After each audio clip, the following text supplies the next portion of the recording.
and I'll wait for what I think is the best moment in between the waves to cut in. To have you try and cut right in front of this boat that's doing 4.5 knots. Bad out there right now.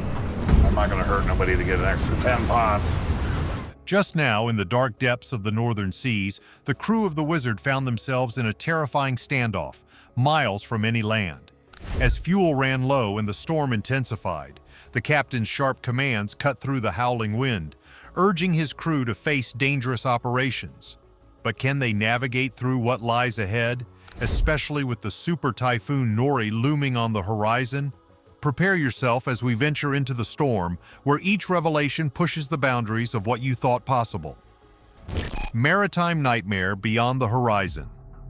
In the thick fog of the cold northern seas, the crew of the Wizard found themselves facing a serious challenge. Their ship was over 350 miles away from land, pushing through rough waves, while their fuel consumption had reached a concerning rate of 900 pounds per hour. With time running out, they had just 20 minutes to execute a crucial maneuver. As the captain held onto the cold railing, he looked into the thick fog. Suddenly, a large shadow appeared in front. The radar alarm sounded.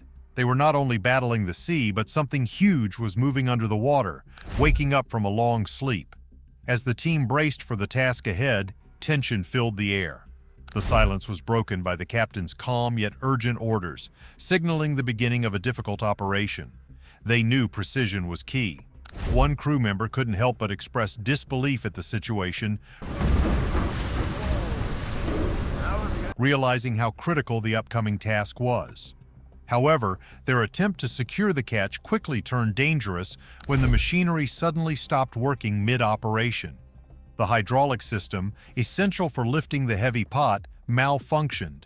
The pot, suspended in the air, swung wildly, creating a very real threat to the crew and the ship. Fear spread through the team as they rushed to bring the situation under control, knowing that a single misstep could lead to disaster.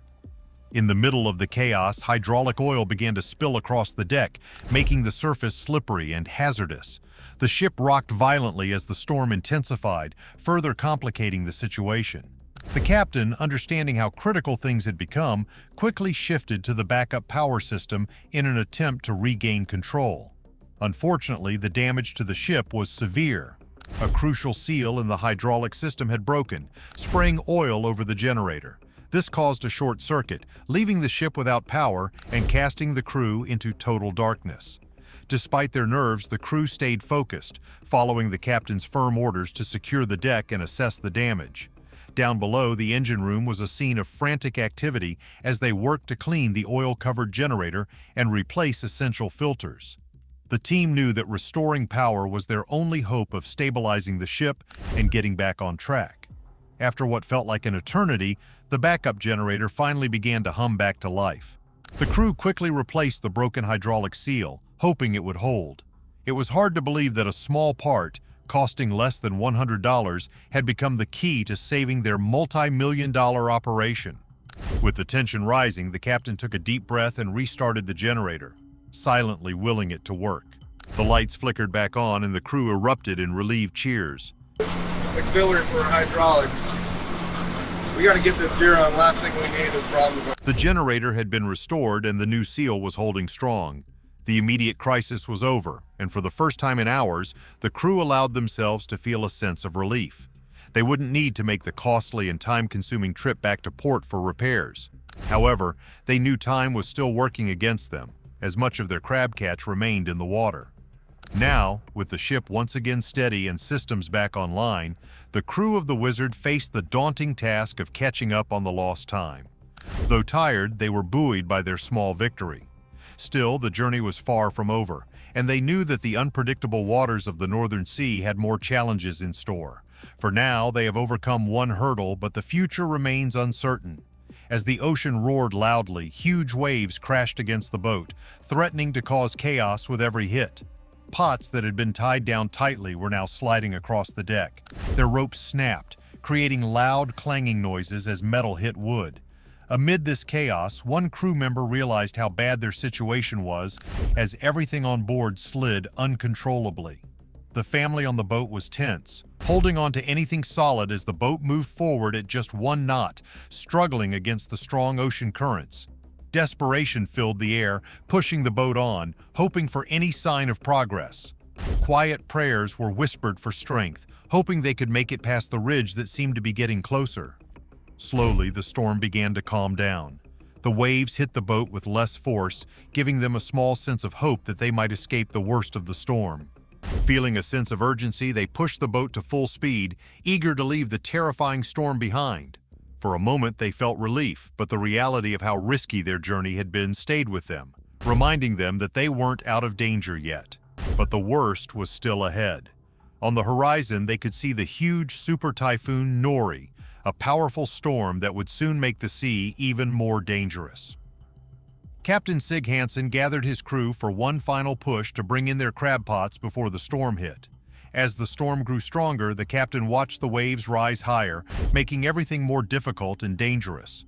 The crew struggled to handle the equipment in the rough conditions, with pots slipping dangerously on the deck. During one huge wave, a pot nearly hit a crew member, leading to urgent shouts for everyone to watch out. After each close call, they quickly checked for injuries, and one crew member held his arm, describing the pain like sharp needles shooting through it. But things were about to get worse. Another crew member started feeling weak and numb, showing signs of going into shock. The captain, hearing about this, demanded updates on his condition, ready to take any steps needed to keep him safe. Through all of this, the crew stayed determined. They weren't just battling the physical challenges, but also the constant, unforgiving force of the sea. It was a harsh reminder of how tough and relentless nature could be, testing their courage and strength at every turn. With renewed hope but wary of the looming threats, the crew prepared to face the next chapter of their daunting sea journey. A crew's race to respond. Soon after, he mentioned feeling pain from his shoulder down to his arm, and this set off immediate concern. Everyone knew what needed to be done right away. Raise his feet, keep him awake, and help him stay calm by guiding him to breathe regularly. At the same time, someone had to contact the Coast Guard because it looked like he might be going into shock or having a seizure. As things got more intense, he was asked to focus on simple tasks, like counting fingers held up in front of him so they could check how alert he was. The crew watched closely, checking his vital signs. His pulse and blood pressure were the main things to monitor. But this wasn't the worst part. As his condition got worse, the crew quickly reached out to the Coast Guard, explaining that he might be dehydrated, going into shock, or even having convulsions. They described how he seemed out of it and made sure to give him both water and drinks with electrolytes, like Gatorade, in hopes of improving his condition. Meanwhile, up on the deck, the day took another bad turn. Another crew member, Miles, got hurt while working with some equipment. His nose was bleeding badly, making the situation even more chaotic. The crew quickly put their first aid skills to use, trying to stop the bleeding and figure out if he needed stitches, working with the little medical knowledge and supplies they had on board. In the face of these challenges, the crew stuck together, showing just how resilient they could be. They supported each other through all the unpredictable and tough situations they faced out at sea. In the middle of the chaos, Zach suggested they start at one end since the cover seemed to be opening that way. But before they could act, something went wrong. He found himself in the worst place at the worst time, feeling confused and dizzy. They had to keep a close eye on him for signs of a concussion, manage the bleeding, and prevent shock. On top of that, they had to start antibiotics because he had an open cut on his face, something that often happens with fish poisoning. At the same time, on the boat Ewan Ballot, Captain Jerry Tilley was fighting against massive 40-foot waves and winds of 60 miles per hour. Fishing was out of the question, so the crew stayed below deck for safety. Captain Jerry stayed focused, steering through the huge waves when out of nowhere, a massive wave as tall as a 5-story building hit the boat. This 100-foot wave tipped the 100-foot fishing boat on its side and caused the engines to fail for a moment due to sudden oil pressure loss. But that wasn't the worst part. The crew had to deal with a power failure, leaving them with no way to steer. In the chaos, the boat managed to straighten itself and Captain Jerry restarted the engine and got the power back. Below deck, the crew, who had been thrown from their beds by the giant wave, started checking the ship for damage. Nicole, the captain's daughter, had been hurt when the wave threw her into a cabinet. She couldn't bend her arm, but thankfully she wasn't seriously injured. The wave had not only hurt the crew, but it also badly damaged parts of the boat. The wheelhouse and kitchen were hit hard. The sorting table on deck was flipped over, and part of the deck had been torn open.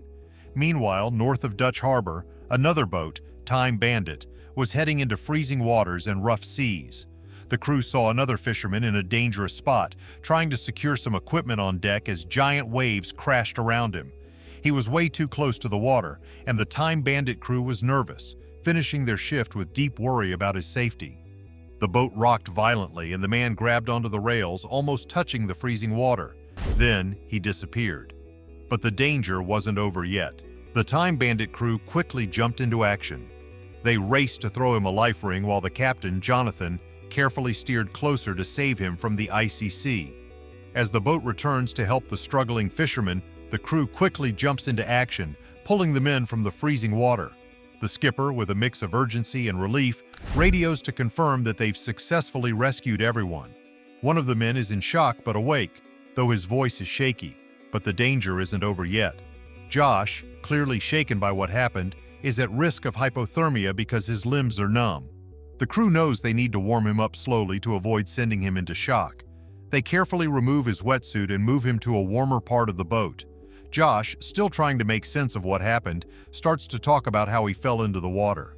The deck was icy and he lost his grip while working, barely managing to hold onto a chain to save himself. While they tend to him, drying him off and making sure he's okay, Josh's mind drifts to the end of the fishing season in Seattle. He's looking forward to being done, but he's also confused by a persistent pain that won't go away, wondering aloud what might be causing it. At first, Josh brushes off the pain, thinking it's just a muscle cramp or maybe he slept wrong. But the fact that it isn't getting better starts to worry the crew. They suspect it could be something more serious. As they prepared for the next challenge, the crew's resilience was to be tested once more. The dangerous rescue of Sig. And then things start to take a turn for the worse. As Josh's condition seems to deteriorate, the crew grows more concerned. Realizing how serious the situation might be, they start thinking about heading directly to a clinic. Each minute that passes makes them more anxious about Josh's health. Edgar and Nick hurried behind the paramedics who were moving Sig as quickly as possible to the airport.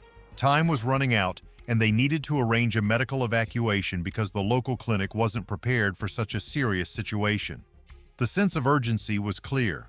One of the paramedics mentioned how difficult this season had been, with his condition far beyond what the small clinic could handle. Soon, he would be flown more than 800 miles to Anchorage, where a heart specialist was waiting. The helicopter was already prepared, its blades spinning rapidly, ready to get him to safety. As they worked to keep him stable, the sound of the helicopter filled the air, adding to the heavy sense of worry that surrounded them. Meanwhile, the Coast Guard had been called in to assist with the rescue. Their helicopter, an MH-6 Jayhawk, faced strong headwinds of over 30 knots, making the situation even more challenging.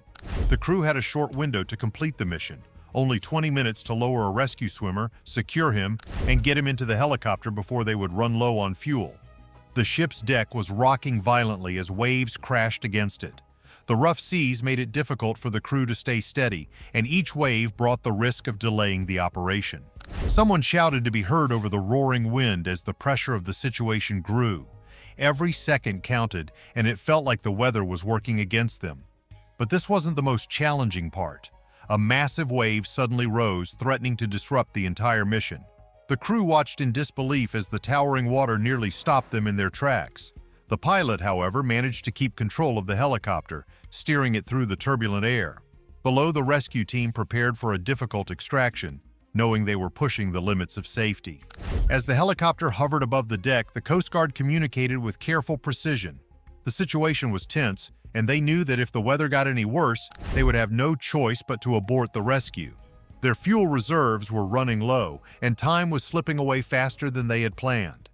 Just when it seemed like everything might fall apart, the rescue swimmer made it down onto the unstable deck.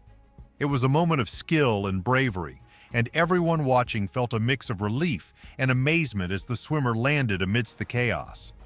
It was a brief pause in the tension, a reminder of the strength and courage that the team had to summon. But the real challenge still loomed. After finally securing Sig for the airlift, the weight of the mission hit them.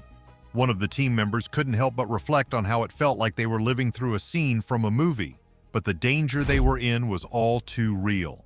The seriousness of the situation began to settle in, and the pressure of what they were doing grew even heavier. With Sig now safely aboard, the helicopter turned back toward safety. Every minute mattered as they watched their fuel levels drop. The mission had become a race against not just time, but the powerful forces of nature and the limits of human endurance. What they had gone through was more than just a rescue. It was a testament to survival and the courage it took to face such a relentless and unforgiving sea. Francis looked sharp as he took his place, but the rescue swimmer stayed on duty. The scene was impressive as the helicopter flew right by the tall crane, coming so close it seemed almost planned. People watching were amazed, with some even cheering and clapping as the pilot waved and flew past. It was a sight to remember.